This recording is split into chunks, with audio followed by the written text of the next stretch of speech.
Welcome all of you. Today we can discuss on the Constitution of India.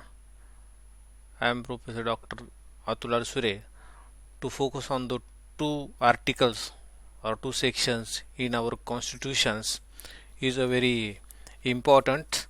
They also the directive principles of the state policies की राज्यांच्या धोरणांची मार्गदर्शक तत्वे यावर आपण त्या ठिकाणी चर्चा करणार आहोत की भारतीय राज्यघटना सार्वभौमत्व प्रजासत्ताक की भारत हा सार्वभौम्य समाजवादी धर्मनिरपेक्ष प्रजासत्ताक व गणराज्य असा देश आहे. भारतीय राज्यघटना किंवा उद्देशपत्रिकेमध्ये स्पष्टपणे घोषित केलेल्या ह्या गोष्टी आहे की सार्वभौमत्व समाजवादी धर्मनिरपेक्ष हे घटना जे आहेत हे घटक त्यामध्ये राज्यघटनेमध्ये किंवा कॉन्स्टिट्यूशन्समध्ये समाविष्ट केलेल्या गोष्टी आहेत. तर विविध प्रकारचे कलम जे आहेत ते राज्यघटनेमध्ये नमूद केलेले आहेत किंवा कॉन्स्टिट्यूशन बनवताना सर्व जे काही मूलभूत किंवा पायाभूत गोष्टी आहेत त्या सर्व गोष्टींचा उल्लेख यामध्ये केलेला आपल्याला पाहायला मिळेल.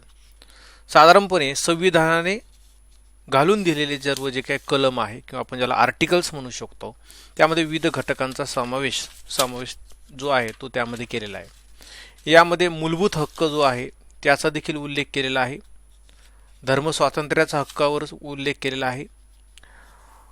त्याचबरोबर प्रतिबंधात्मक स्थानबद्ध कायदा जो आहे त्यावर देखील स्पष्टपणे उल्लेख जो आहे तो विविध आर्टिकलच्या माध्यमातून किंवा आपण ज्याला म्हणू शकतो विविध कलमांच्या माध्यमातून राज्यघटनेमध्ये त्या ठिकाणी नमूद केलेला आपल्याला दिसून येतो.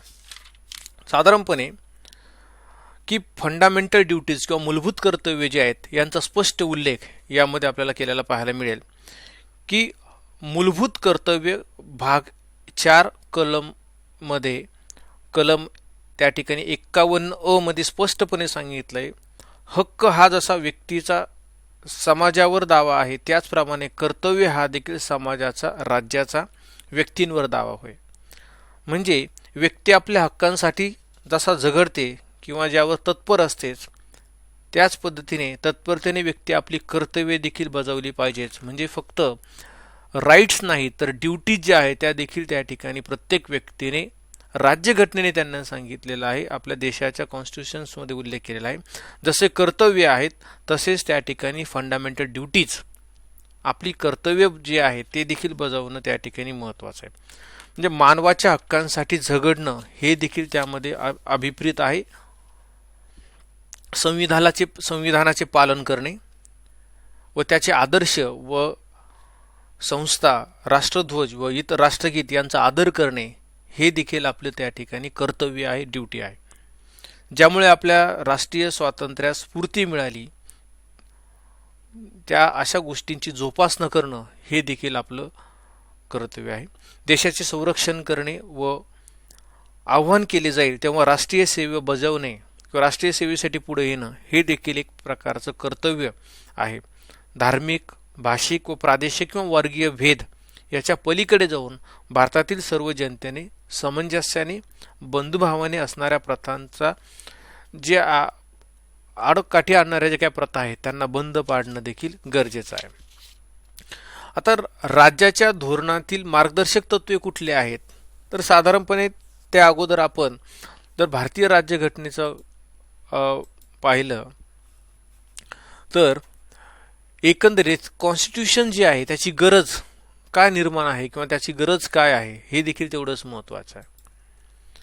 की आपण पाहू शकतो डिसिजन्स मेकिंगमध्ये निर्णय क्षमतेमध्ये किंवा right to rule was according to the settle of law of state की देशामध्ये विविध प्रकारचे कायदे निर्माण करण्यासाठी किंवा त्या कायद्यांची अंमलबजावणी करण्यासाठी एक प्रकारची राज्यघटना एक प्रकारची कॉन्स्टिट्यूशन्स हे अत्यंत गरजेचं आहे.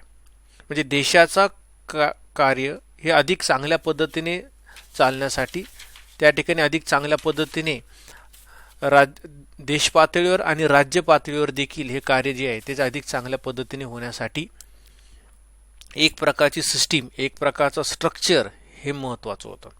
आणि देशाच्या संविधानाच्या माध्यमातून ते स्ट्रक्चर त्या ठिकाणी देशातील कार्यभार व्यवस्थितपणे चालण्यासाठी की कॉन्स्टिट्यूशन म्हणजे काय आहे की need for the constitution in a democracy, की देशामध्ये डेमोक्रेसीसाठी कॉन्स्टिट्यूशनची गरज आहे, कॉन्स्टिट्यूशनची आवश्यकता आहे.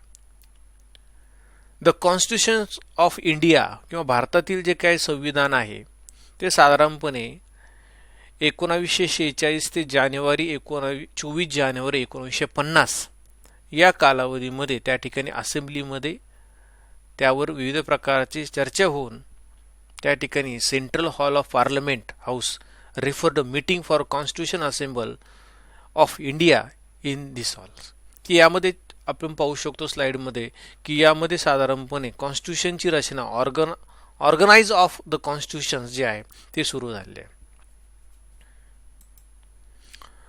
In a democracy, the constitution is a scrap of text for the government. It laws a strong fundamental for the primary or basic activities. They also mention in the democracy functions.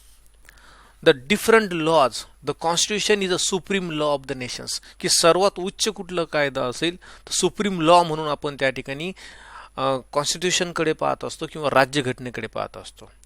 In India the largest democracy in the world, की जगामधील सर्वात मोठी एक democracy म्हणून भारताकडे पाहिलं जातं. आणि सगळ्यात मोठं कॉन्स्टिट्यूशन, सगळ्यात मोठी असणारी संविधान जे आहे ते म्हणून भारताची ओळख आहे. आणि कशासाठी आहे? To giving the guideline for it a function smoothly and variable, की स्मूथली त्या ठिकाणी सर्व कारभार चालण्यासाठी, देशातील सर्व जे काही व्यक्ती आहेत त्यांचं कल्याण साधण्यासाठी त्या ठिकाणी संविधानाची निर्मिती केलेली आहे. डेमोक्रेसी, लोकशाही जी आहे ती आपण विविध प्रकारच्या डेमोक्रेसी जे आहेत विविध देशांसाठी आपण पाहू शकतो की प्रत्येकाचं संविधान त्या ठिकाणी आहे. आणि जगामधील सगळ्यात मोठं संविधान म्हणून भारतातील त्या ठिकाणी संविधानाकडे पाहिलं जातं, कॉन्स्टिट्यूशनकडे पाहिलं जातं. हे काही फीचर्स आपल्याला सांगता येतील पहा. The constitutions of India is the fundamental of law, is the basic political structure of India. The three organs of the Republic of India, it is the world's largest and longest constitutions. की जगामधील सगळ्यात मोठं कॉन्स्टिट्यूशन्स म्हणून याकडे पाहिलं जातं. 251 pages मध्ये details descriptions जे आहेत ते त्या ठिकाणी कॉन्स्टिट्यूशन्समध्ये दिलेलं आहे. कंटेंटचा विचार आपण केला तर 395 आर्टिकल्स, 22 पार्ट आणि 12 शेड्यूलमध्ये संविधानाची विभागणी केलेली आहे. म्हणजे स्ट्रक्चरल ॲनालिसिस आपण पाहिलं तर. आणि अमेंडमेंट जे आहेत त्याच्यातील तरतुदी जे आहेत ते 103 अमेंडमेंट्स जे आहेत त्या ठिकाणी टिल द डेटपर्यंत म्हणजे साधारणपणे 14-15 पर्यंत उल्लेख यामध्ये केलेला आहे. म्हणजे अशा प्रकारची एक विस्तृत अशी राज्यघटना ही आपल्याकडे आहे की त्यामध्ये आपण पाहू शकतो की विविध तज्ज्ञांच्या मदतीने या ठिकाणी राज्यघटना जी आहे ती राज्यघटना बनवली आहे. सगळ्या गोष्टींचा विचार करून राज्यघटना जी आहे ती त्या ठिकाणी कमिटमेंट मीटिंग जी आहे ती देखील आपल्याला होताना पाहायला मिळेल. आणि की मेकिंग ऑफ द कॉन्स्टिट्यूशन्समध्ये आपण बघतो की founding father of the constitution, की बेसिक जे काही लोक होते की ज्यांनी कॉन्स्टिट्यूशन जे आहे त्या ठिकाणी बनवलेले आहे किंवा त्या ठिकाणी तयार करण्यासाठी आपलं कॉन्ट्रीब्युशन जे आहे, आपला सहभाग जो आहे तो मोठ्या प्रमाणात नोंदवलेला आहे. कॉन्स्टिट्यूशनच्या मध्ये आपण पाहू शकतो this is the founding father of our constitutions, Rajendra Prasad, president of the constitute assembly, elected as the first president of independent India on 24th January 1950. त्याचमध्ये Sardar Vallabhbhai Patel was a key member of the Constituent Assembly. He was instrumental in the integration of over 500 states into the Indian nations. की सर्व देशाला एकत्र आणण्याचं काम जे आहे ते सरदार वल्लभभाई पटेल यांनी केलेलं आहे. आणि त्यानंतर आहे doctor Babasaheb Ambedkar, refer as a father of constitutions, की doctor Ambedkar play a leading role in the constitution forming process, की सर्वात जास्त कॉन्ट्रीब्युशन जे आहे ते आंबेडकरांनी त्या ठिकाणी दिलेले आहे. He was the chairman of the assemble most circle committee, the drafting of the particular constitutions. हे कॉन्स्टिट्यूशन जे आहे ते ड्राफ्ट करण्यामध्ये एक सगळ्यात मोठं योगदान कोणाचं असेल तर ते डॉक्टर आंबेडकरांनी त्या ठिकाणी दिलेलं आहे. This is appointed as a first law minister of independent India in 1947, की त्या कालावधीत सगळ्यात पहिले लॉ मिनिस्टर म्हणून ते त्या ठिकाणी काम पाहत होते. त्यामध्ये काही इसेन्शियल गोष्टी आहेत किंवा फंडामेंटल गोष्टी आहेत त्या देखील आपण डिस्कस केलेल्या असतील, की यामध्ये आपण पाहू शकतो essential features and fundamental right and principles. The right to equality, right to freedom, culture and educational rights, right to freedom of religions, right to constitutional immunities and right to against exploitation. ह्या सगळ्या गोष्टी ज्या आहेत हे fundamental rights are the traditional civil and political rights giving the universal declaration of human rights, की सर्व लोकांचं कल्याण साधण्यासाठी कुठल्याही व्यक्तीवर अन्याय होणार नाही या दृष्टिकोनासमोर हा जो पॉइंट ऑफ व्ह्यू आहे हा ठेवून त्या ठिकाणी कॉन्स्टिट्यूशनची निर्मिती केलेली आहे, की फंडामेंटल राईट्स जे आहे त्याला सेक्युर करण्याचं काम त्या ठिकाणी केलेलं आहे. आता फंडामेंटल राईट्समध्ये आपण पाहू शकतो राईट टू इक्वॅलिटी, सर्व व्यक्तींना समान अधिकार, समान न्याय हा त्या ठिकाणी महत्त्वाचा आहे. राईट टू फ्रीडम, की त्या देशामध्ये राहणाऱ्या प्रत्येक व्यक्तीला फ्रीडम जो आहे, फ्रीडम स्वातंत्र्याचा अधिकार हा दिलेला आहे. कल्चर अँड एज्युकेशनल राईट्स, सांस्कृतिक आणि शैक्षणिक अधिकार जो आहे तो देखील दिले आहे. धर्म स्वातंत्र्य देखील लोकांना त्या ठिकाणी राज्यघटनेने बहाल केलेलं आहे. त्याचबरोबर अन्यायाविरुद्ध दाद मागण्याचं काम जे आहे ते देखील एक इसेन्शियल किंवा फंडामेंटल राईट्स किंवा प्रिन्सिपल्स म्हणून या गोष्टींकडे पाहिलं जातं. पहिलं आपण पाहू शकतो की फीचर्स आहे की it is giving the opportunity and facilities to children to develop in the health manner and coordination with the freedom and dignity. ही शिक्षणाचा अधिकार त्या ठिकाणी दिलेला आहे, संरक्षणाचा अधिकार दिलेला आहे, काम की आपण ज्याला works in the management of industry, की औद्योगिक क्षेत्रामध्ये काम किंवा रोजगाराच्या संधी उपलब्ध करून देण्यासाठी देखील संविधान त्या ठिकाणी महत्त्वाचं काम करत असतात. The ensure that the operation of the legal system promote the justice on the basis of equal opportunity and provide the free legal aid in case of economic and other disability. प्रत्येकाला न्याय मिळवण्याचा अधिकार संविधानाने दिलेला आहे, की free legal AIDS आपण ज्याला म्हणू शकतो की कायदेशीर सल्ला, कायदेशीर न्याय हा त्या ठिकाणी आपल्याला संविधानाने बहाल केलेला आहे. जर आर्थिक किंवा इतर अक्षमतेमुळं एखाद्या व्यक्तीला न्यायापासून वंचित राहावं लागत असेल तर अशा बाबतीमध्ये भारतीय राज्यघटना त्या ठिकाणी समान न्याय आणि सर्वांना त्या ठिकाणी जस्टिस देण्यासाठी एक महत्त्वाचं भूमिका ही बजावत असतात. म्हणजे the directive principle of state policy, की प्रत्येक राज्यासाठी असणारी स्टेट पॉलिसी जी आहे ती त्या ठिकाणी आपण पाहणार आहोत, की समान न्याय आणि कायदेशीर मोफत सहाय्य, की प्रत्येक व्यक्तीला समान न्याय मिळवण्यासाठी आणि जर तो आर्थिक दृष्टिकोनामध्ये असक्षम असेल तर अशा व्यक्तीला देखील राज्यात किंवा देशातील राज्यघटनेप्रमाणे न्याय मिळवण्याचा अधिकार, त्याला इक्वल ऑपॉर्च्युनिटी जी आहे ती कायद्यामध्ये त्या ठिकाणी तरतूद आहे. की बऱ्याचशा केसेसमध्ये आपण पाहू शकतो की बऱ्याचशा लोकांमध्ये आर्थिक क्षमता नसल्यामुळे न्यायापासून वंचित होऊ नये म्हणून समान न्याय आणि कायदेशीर मोफत सहाय्यासाठी कलम 39 क किंवा आपण ज्याला सेक्शन 39 मध्ये त्याचा उल्लेख केलेला आहे की समान न्याय व कायदेशीर मोफत सहाय्य हे संविधानाच्या माध्यमातून देऊ शकतात. त्याचबरोबर पहा की कामाबाबत न्याय आणि मानवी परिस्थिती जी आहे ती देखील महत्त्वाची आहे. म्हणजे राज्याने लोककल्याणासाठी काही विविध प्रकारचे निर्देशक तत्व जे आहे त्या तत्वांचा अवलंब करणं गरजेचं आहे. म्हणजे तत्वांचा आपण उल्लेख केला असेल तर त्यामध्ये विविध सेक्शन किंवा विविध कलम जे आहेत ते कलम त्या ठिकाणी दिलेले आहेत. आता कलमांचा आपण वापर केला तर 37 म्हणजे कलम 36 ते कलम 51 यामध्ये राज्यांच्या धोरणाचे मार्गदर्शक तत्वे आपल्याला स्पष्ट झालेले पाहायला मिळतील. कलम 37 नुसार आपण पाहू शकतो की राज्याने लोक कल्याणाच्या संवर्धनासाठी समाज व्यवस्था प्रस्थापित करणं हे त्या ठिकाणी कायद्याला अभिप्रेत आहे, संविधानाला अभिप्रेत आहे. कलम 38 मध्ये नमूद केलंय की सुविधा किंवा संधी यांच्यामधील विषमता जी आहे ती विषमता राहणार नाही. आपण ज्याला म्हणू शकतो इक्वॅलिटी जी आहे, समानता जी आहे ती समानता त्या ठिकाणी सर्व लोकांपर्यंत पोहोचवण्याची जबाबदारी ही संविधानाची आहे, त्या ठिकाणी कायद्याची आहे.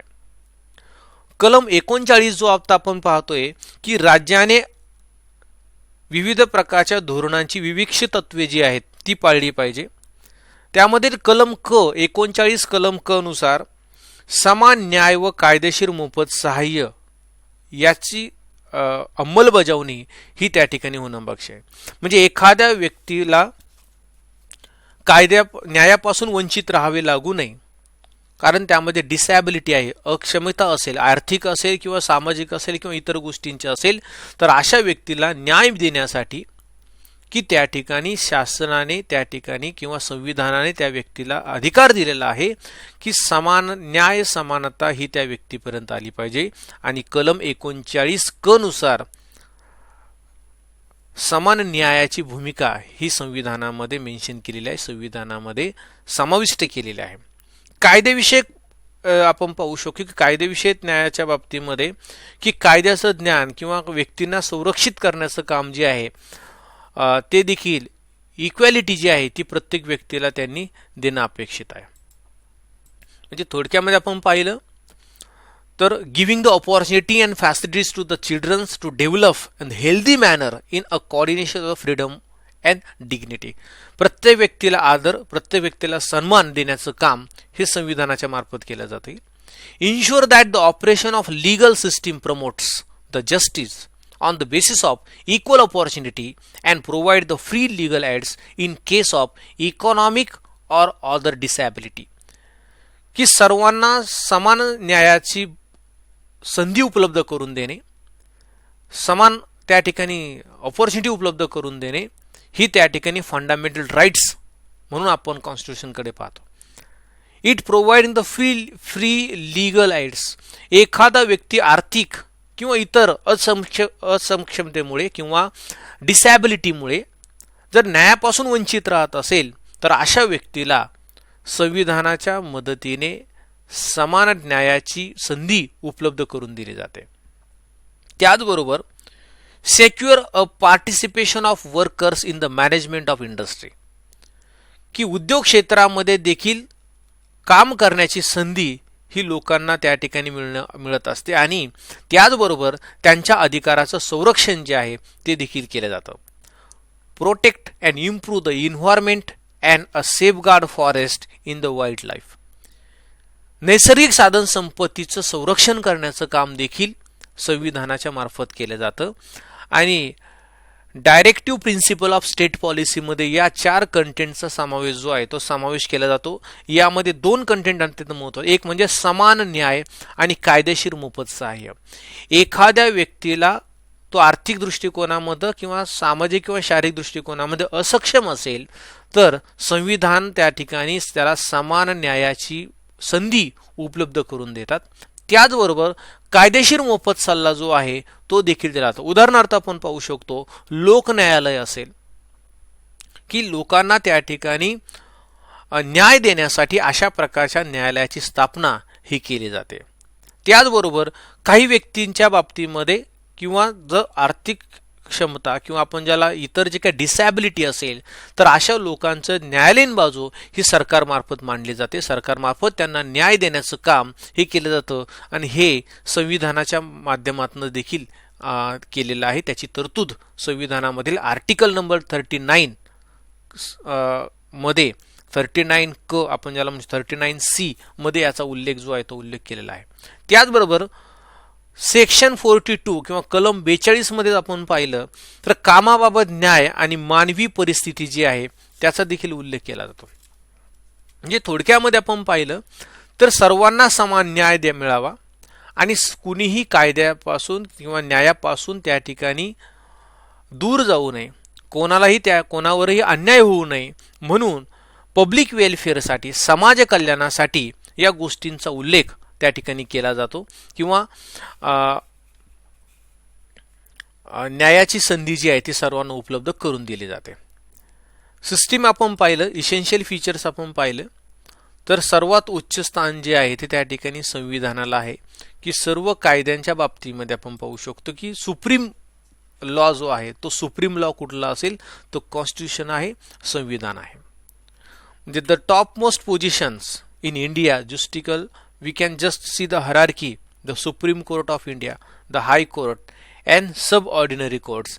या सर्वांच्या बाबतीमध्ये की अंतिम जी आहे हे सर्व कार्यप्रणाली जी आहे ही चालते, ही कशामुळे चालते, त्या ठिकाणी कॉन्स्टिट्यूशनमुळे चालते, संविधानामुळे. म्हणजे संविधानामध्ये जे विविध कलमांचा उल्लेख केलेला आहे त्या सर्व विविध कलमांचा आधारेच न्यायालयीन कामकाज जे आहे की त्या ठिकाणी केलं जातं, सर्वांना न्याय उपलब्ध देण्याचं काम जे आहे ते केलं जातं. तशा वेगवेगळ्या प्रकारच्या प्रत्येक राज्याच्या देखील त्या ठिकाणी काही पॉलिसीज आहेत पहा, किंवा आपण ज्याला गव्हर्नर किंवा काउन्सिल ऑफ मिनिस्टर म्हणू शकतो की स्टेटच्या बाबतीमध्ये provision for the state follow the union patterns, की राज्यांचं कामकाज चालण्यासाठी देखील त्यांची धोरणात्मक काही मार्गदर्शक तत्व जे आहे त्यांची मांडणी केली आहे. की यामध्ये आपण पाहू शकतो समाजवादी स्वरूप, गांधीवादी स्वरूप आणि उदारमतवादी स्वरूप अशा 3 स्वरूपांमध्ये याचं वर्गीकरण आपण करू शकतो. आता समाजवादी स्वरूपाचा आपण पाहिला असेल, जो आपला कलम 39 आहे, जो सेक्शन 39 आहे तो साधारणपणे समाजवादी स्वरूपातील तत्वामध्ये समाविष्ट होतो. म्हणजे राज्याने लोककल्याणाच्या संवर्धनासाठी समाज व्यवस्था प्रस्थापित करणे हे अभिप्रेत आहे. कलम 36 मध्ये आपण पाहिलं असेल तर दर्जा, सुविधा आणि संधी याबाबत विषमता राहणार नाही अशा प्रकारची यंत्रणा त्या ठिकाणी आपण निर्माण केली पाहिजे. त्याचबरोबर कलम 39 राज्याने विविध धोरणांच्या आधारे पर्याप्त जीवन साधने प्राप्त करणे, सामूहिक हितास पोषक असे भौतिक संसाधनांची वितरण करणे, सामूहिक हितास बाधा पोहोचवणाऱ्या संपत्ती किंवा उत्पादन साधन सामग्री केंद्रित होणार नाही याची काळजी घेतली पाहिजे. स्त्री आणि पुरुष दोघांनाही समान कामासाठी समान वेतन दिलं पाहिजे. कामगार व बालके यांच्या आरोग्यास हानिकारक नसेल असा रोजगार पुरवण्याचं काम देखील राज्य शासनाचं आहे. एम्प्लॉयमेंट जी आहे प्रोव्हाइड करणं हे त्यामध्ये अभिप्रेत आहे. त्याचबरोबर बालकांना निकोप आणि स्वातंत्र्य आणि प्रतिष्ठेच्या वातावरणात विकसित होण्याची संधी, तसेच नैतिक अधिपतनापासून बचाव केला जाईल अशा प्रकारची तरतूद ही कलम 39 मध्ये केल्या. कलम 39 क नुसार आपण पाहिलं समान न्याय व कायदेशीर मोफत सहाय्य, की प्रत्येक व्यक्तीला समान न्याय मिळावा आणि कायदेविषयक मोफत सहाय्य मिळावं म्हणून त्या ठिकाणी कार्य केलं जातं. उदाहरण तुम्हाला दिलंय की लोक न्यायालयासारखं काम जे आहे ते याचा समावेश किंवा त्याची स्थापना ही कलम 39 क नुसार आपल्याला केलेली पाहायला मिळेल.